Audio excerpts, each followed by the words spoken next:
I'm at the back for not wanting to cut back my spending in order to afford my wife's therapy.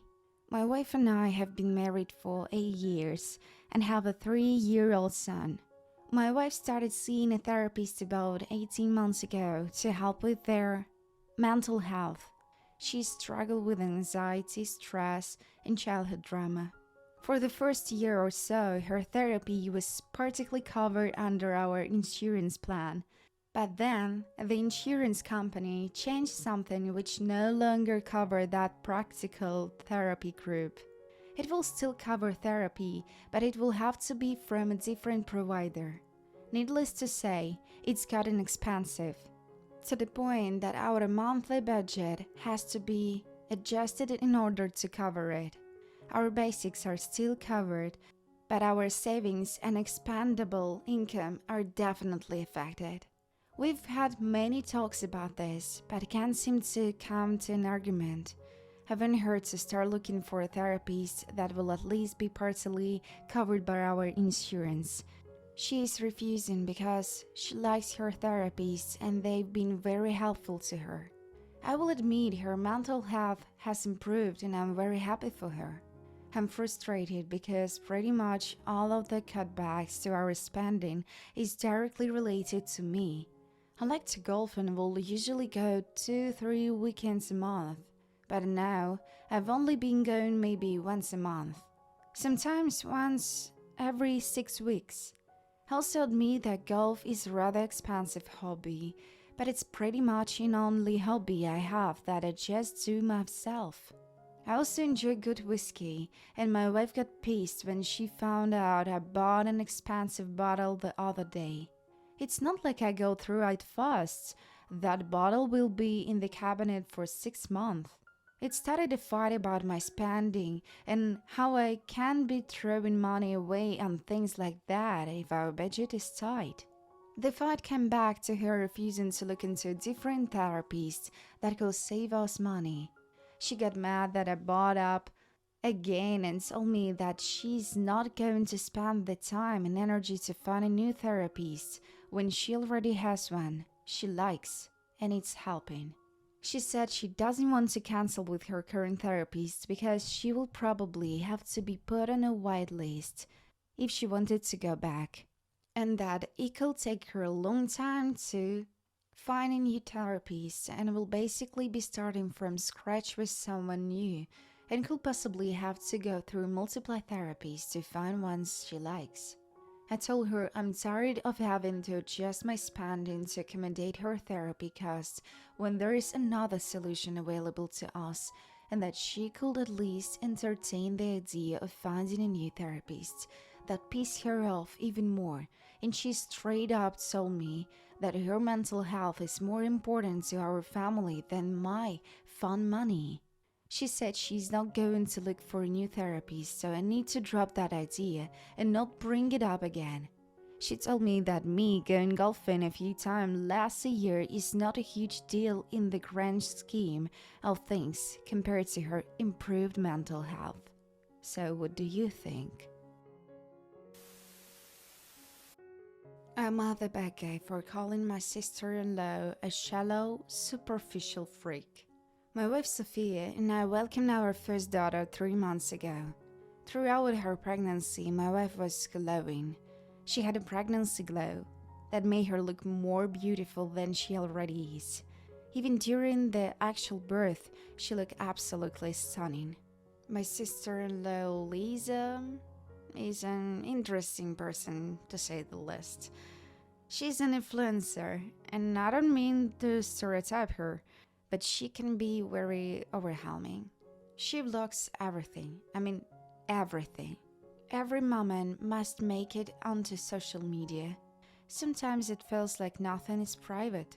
Last weekend, Lisa and my brother Rob came to visit us. Before they came, I asked Lisa to not make any photos of our child. My wife and I don't want our daughter's face on my social media right now. She agreed. Elisa was scrolling through some pictures of Sophia holding our daughter right after she had given birth in the hospital. Lisa started commenting on Sophia's appearance. She was complaining that Lisa should have worn makeup to make the photos better, or how she shouldn't have met her daughter barefaced, or how she would have looked better for her husband. Lisa started saying that she could recreate the photos for them to be more aesthetically pleasing. When Sophia tried to brush off the comments with a laugh, Lisa kept going on saying that she isn't making the prettiest mom. I told Lisa to stop multiply times, and I could tell that everyone was uncomfortable. Lisa told Sophia that she isn't mommy material if she can take care of herself. I started to get very upset. Maybe I was extremely tired or sleep deprived because I yelled at her to stop being a shallow, superficial freak and kick her and brother out. Later that day, Rob texted me asking for an apology. Lisa was only trying to help Sophia feel confident as a new mother and didn't deserve to be yelled at. Lisa says that she apologizes for the harsh delivery. Should I also apologize to help things smooth over? I'm the bad guy for being pissed after a special need kid ruined my 14th birthday. A few days before my birthday, my mom asked me to invite some special need kids named John. She said that he need no friends and she felt bad. I said no because he was a brat during school, and I had temper tantrums when the teacher would say anything negative to him. My mom invited him anyways, without even asking. Anyways, I actually had a decent time for the first 5 minutes of the game. When my turn came, he went up to me and stole the ball. I told him to go away and his mom told me to stop being a brat and just give him my turn. I said hell no and my mom yelled at me. Then he stole the next kid's turn. Then the next. I was super pissed. So yeah, bowling was ruined. And it seems like nobody cares because he special needs. After that, we went and got cake at our grandparents' house. By then, I didn't give a shit anymore because my birthday was already ruined. Then we sang happy birthday and he loudly yelled, "Happy birthday to me!" And his mom had to take him for a walk. By this time, he came back. We had already gotten our slice of cake. So, he does the logical thing, jump on the table and scream and splash cake at everyone. I was so pissed at that point that I just ran out. My mom came to me, told me to stop being a brat and that John is a special needs. I told her that I don't care. He made my birthday all about him. I don't care that he's special needs. I want him gone. I could see why he had no friends. My mom told me I was being rude, and if I said any more, I was grounded. I told her I don't care. After the John kid went home, my grandparents went off on my mom. They were pissed that their table was broken and that some random kid ruined my birthday. My mom told them that life isn't fair, and I told her that if life isn't fair, then I guess that's why John has no friends. My aunt called me a rude jerk for saying that. My grandparents kicked my aunt out for saying that. My mom took me home and told me I was grounded for 2 weeks for being rude to a speak kid. So I'm the bad guy. I'm the bad guy for making my wife feel bad about her Father's Day gifts for me. My wife and I have a 1-year-old son. Let's call him James. And he's handful, but we love him more than anything. Just a little backstory. But I used to be kind of trashy, so she used to call it. In the sense that I had a mullet and wore pit vipers all the time. Picture what the one looks like. That's kind of what I was looking like before. Well, I got rid of the mullet and now I just wear the vipers because I think they're cool. Aside from that, we both currently work full-time and I'm also a full-time student. My wife decided to tell me last week she set up a surprise for me for Father's Day and said, I set up a photo shoot for you and James to take pictures together and make it little trashy photo shoot. I love this idea because inside I still feel like I'm in the person. She said she wanted to set it up like both of us on a lawnmower. Make it look like a hick dad holding his kid who's also wearing baby wipers.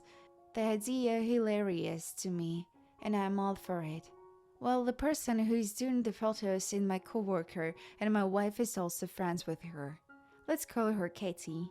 I found out about the photos, and my wife said, talk to Katie and set up a date.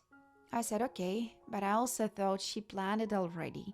Asked how much they will cost, and she said she wasn't sure, so I had to ask about the price. So I just said okay and found a day that we were free. My wife knows the day planned. We didn't get a time yet at the moment. I asked my wife yesterday when the baby vipers will arrive in the mail because the pictures are next week. She said she never ordered them, so I said, oh, well, I will order them, I guess. And she said, no, it's fine. I will just order them. Today my wife asked me what time the photo shoot is the next week with Katie, and I said, I'm not sure, I thought you were planning it for me. She said she doesn't know my schedule, which is a lie because we both write our schedules on a calendar in the kitchen. I also have a set work schedule 3 days a week. I work in a hospital, so I work 3 12-hour shifts. And I go to school every Monday and Wednesday. Tuesday and Saturday I have off. She knows this, as my schedule hasn't changed in a few months. I told her I would figure out a time, and she said, no, it's fine, I'll just handle it. I told her for something you wanted to surprise me with for Father's Day, it really feels like I'm just planning the whole thing. She got mad and said, whoa, I must be the worst wife ever. I will try and do my better from now on since I'm a horrible. She told me I was being a bad guy and now she isn't talking to me. I just felt like this was meant to be a surprise for me, and I'm literally just planning all of it. And it just would have felt nice to be surprised in some way about it, instead of having to essentially plan my own present. So I'm not the bad guy for making my wife upset about my gift. I'm not the bad guy for giving my niece a present at her sister's birthday party. I have two nieces, Kay and Al. Kay recently celebrated her birthday, and her mom, my sister, threw her a birthday party. I don't live in their area, so I rarely visit unless it's a special occasion, and Kay's birthday was one. I brought Kay 2 wrapped presents, which I have give her at the party. After she ran off to play, I took out another unwrapped present for her sister Elle. It was a smaller toy, and she immediately started to play with it. Kay came back and grabbed it from Elle, thinking she stole one of her presents, but I explained to her that I bought it for her sister. In response, Kay took her birthday crown off her head, threw it away, then ran away crying. She told my sister that I gave Elle her present even though it was her birthday. My sister asked what happened, and I explained, but she got angry at me for giving Elle a present in the first place. She said the day was about Kay, so anything I had for Elle, I should have kept it until later. In my defense, I was leaving early in the morning and I didn't want to get about it. She then instructed me to take the toy from Elle and give it to Kay, so she will stop crying since it was her birthday and she will be taking pictures cutting her cake soon. I refused since one, the toy wasn't in the suitable age range for 7 years old. It was one of those squeaky baby plushies. 2, it belonged to Elle, and Kay had 2 gifts from me and many more from others. However, she insisted it was the best option and that she will give Elle a new toy tomorrow. During the party, I had to take Elle upstairs to console her since she was crying after having her toy taken away. And I feel bad because I only wanted both of them to be happy, but I ended up making both my nieces cry. So I'm not the bad guy about this. I'm not the bad guy for threatening to move out and brother's fiancé moves in. My brother is getting married soon. His fiancée recently told my parents she wanted to move in here instead of living where they plan to move. Me and my husband and daughter currently live with my parents. I told them that if they were to allow my brother's fiancée to move, I will be moving out. This has caused major issues with my mom, who was upset at me for wanting to move out. A little backstory. When I got married 5 years ago, I moved out and live with my husband. When we have our first child a year ago, I got really sick and I'm unable to have any more children. Due to pressure of both my mom and husband, I quit my full-time, well-paying job to be stay-at-home mom, so I could fully enjoy raising my only child. The only way we will be able to do this was moving in with my parents. I carry my weight in the home cooking each night and making sure all common areas of the home are clean. My brother is your typical spoiled baby of the family. He has 2 chores in the home and doesn't clean. Does not partake in keeping any of the common areas of bathroom clean. I have been fed up many times and have voiced this to my parents. Instead of my parents talking with him, they do it themselves. We will also be sharing one bathroom between my family of 3, occasionally 5 when my husband's children are with us. My brother and his fiancée. That is 7 people to 1 bathroom. I told my parents I will be moving out as it's very inconsiderate for me. I told them I understand, it is their home, however, I have to do all the cooking and cleaning in the home, and this is only adding on more stress to myself. I also recently started working a night job, so we could tackle some of the debt we incurred while going through our medical issues. I was really looking forward to giving my daughter a room so my husband and I could enjoy a room without a toddler. My brother and his fiancée initially were supposed to move in with her grandmother, where they will have the master bedroom with their own bathroom. She states she doesn't want to live there because she felt unwelcome. I'm upset because they have options, and unlike them, I have nowhere else to go. They can afford to rent their own apartment, whereas my husband and I currently cannot. And if they didn't wish to rent their own place, they're able to live with their grandmother. I feel like if you're old enough to make the decision to get married, then you can go out and live on your own, especially since I'm only here because I fell on unavoidable hard times. So I'm at the beggar for telling my parents if my brother's fiancé move in that I will go back to working full-time and move out. I'm at the beggar for shouting at the family when they started being disrespectful about me and my dog. So this happened today. I was standing in front of our apartment elevator with my 8-month-old dog. He had surgery recently, so it's important that he doesn't do much activity. By the way, I live on the 9th floor. This family came from one gate of the building. They had a little girl. She was hesitant to come towards the elevator because, of course, my dog. Now I understand the implications, so I started backing away and stood far away from the elevator. Let family go first. The woman, let's call her Susan, was telling me again and again to back off, which I did. The girl was still not ready to come to the elevator.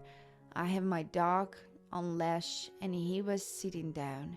So I don't know what was the problem. Now Susan here started mocking me, telling me how I can understand what she's saying again and again. Back off, being educated but don't know shit, said to me. Not everyone like dogs, which I understand. People get dogs but don't know nothing. You get the gist. Well, I couldn't control myself and started shouting back about how I understood what she meant. I have backed off already. The guy came to say me, don't get hyper and all about bro. That was the first time I shouted at a stranger. She really made me miserable today. So for my peace of my mind, it's important for me to understand that what I did was wrong or right, and how could I have defended myself in much better way. So, also, sorry, English is my second language, and yes, my dog is vaccinated and like have everything. So, what do you think?